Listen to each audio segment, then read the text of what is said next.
안녕하세요. 마음아동심리연구소에서 그림 읽어드리는 미술치료사 김상경입니다. 오늘은 제가 그 정서 조절의 내용 안에서 불안에 대한 이야기를 조금 해볼까 합니다. 먼저 불안이 그림에 어떻게 등장하는지 조금 살펴보고요.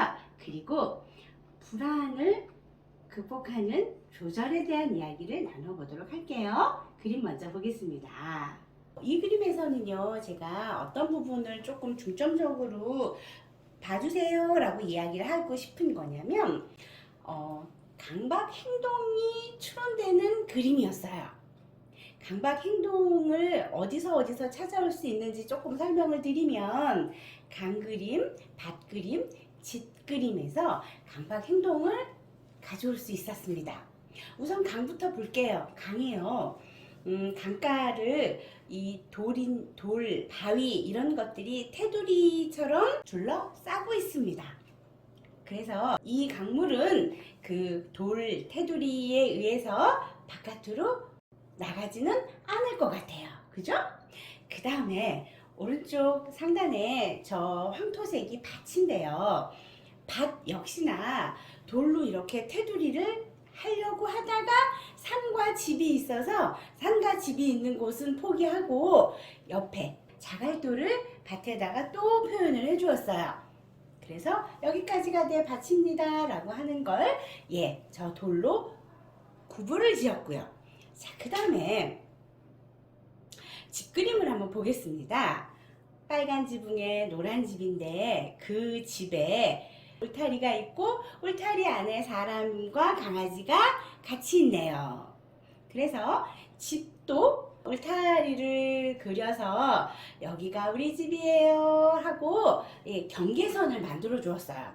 그래서 저는 강그림, 밭그림, 집그림, 특히 집그림에서 울타리 표현에서 강박적인 행동을 일상에서 많이 하겠구나 하는 걸 추론해 볼 수 있었는데요. 제가 오늘 불안을 이야기한다 그랬잖아요. 자, 불안과 강박의 상관을 먼저 조금 말씀드리고, 그리고 이 불안을 극복할 수 있는 그런 솔루션적인 내용 좀 설명드릴게요. 오늘 저는 여러분들하고요, 불안을 유발시키는 인지적인 오류에 대한 이야기를 한번 해볼까 합니다. 자, 인지적인 오류, 그 중에서 파국화라고 하는 인지적인 오류를 가져왔습니다. 자, 파국화는 뭐냐면요, 말 그대로 끝나는 거예요. 파국, 망하는 거죠.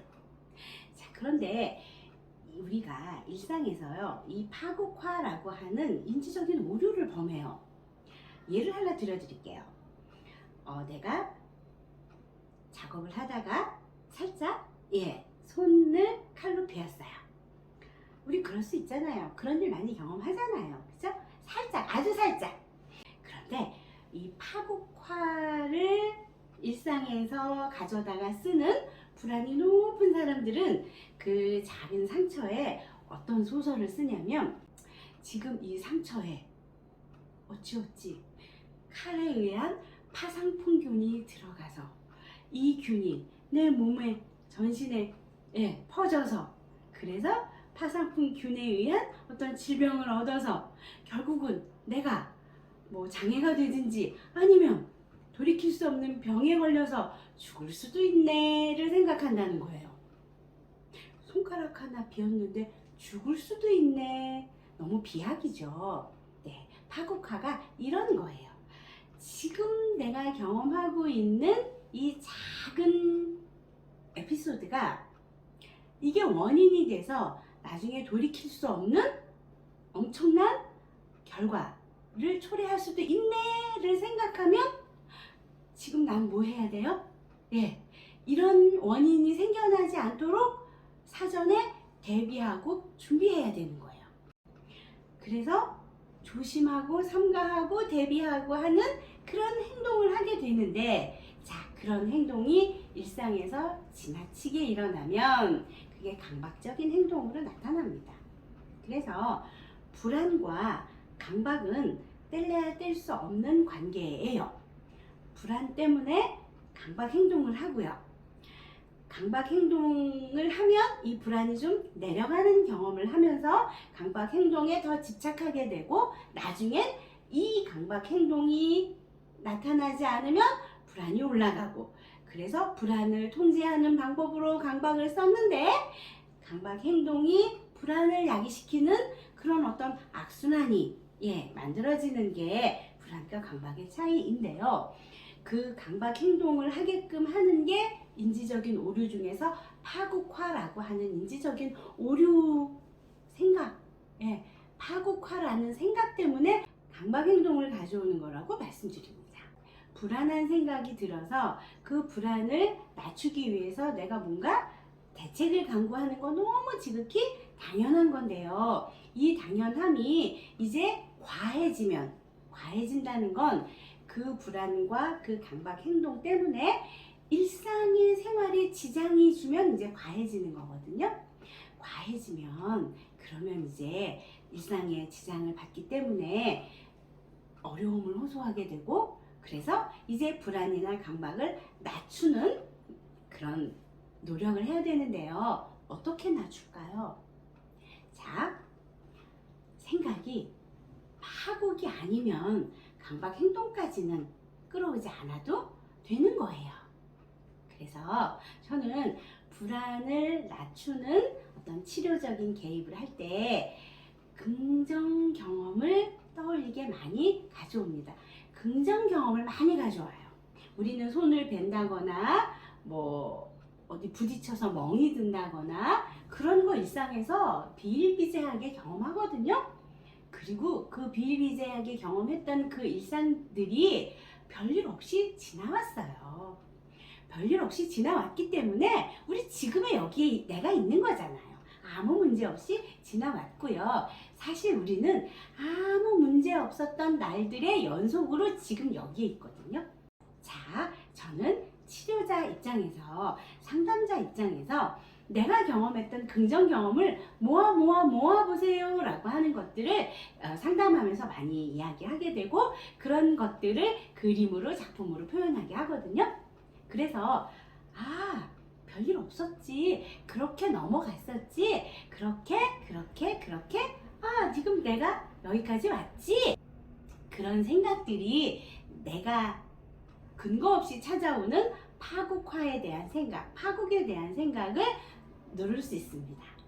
우연히, 다행히, 어떻게 보면 당연하게 긍정적인 경험으로 마무리되었던, 잘 해결되었던 그런 것들에 대한 기억은 좀 내려놓고요.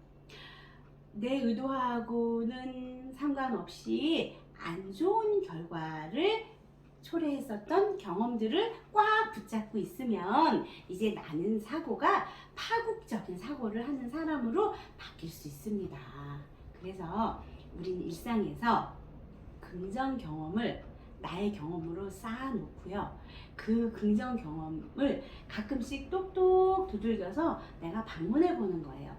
그때 참 좋았었지, 그때 너무 고마웠었지, 그때 내가 그런 실수를 했는데 다행히 잘 넘어갔지, 이런 것들을 내가 계속 일상에서 떠올려보는, 그 떠올려본 것들을 미술 작품으로까지 표현을 한다 그러면 그게 객관화돼서 나에게 사인을 보내주는 하나의 근거, 요인이 되기도 하기 때문에, 그래서 저는 불안이 높은 분들에게 내가 경험했던 거 안에서 긍정적인 경험을 의무적으로 조금 매일매일 가져오세요 라고 말씀드려요.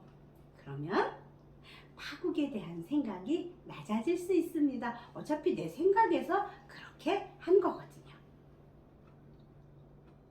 자, 오늘은 파국화라고 하는 생각이 나를 불안하게 하고 강박 행동을 하게 하고 하는 부분을 이야기했는데요.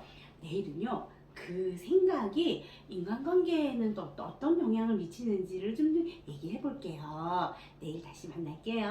안녕히 계세요.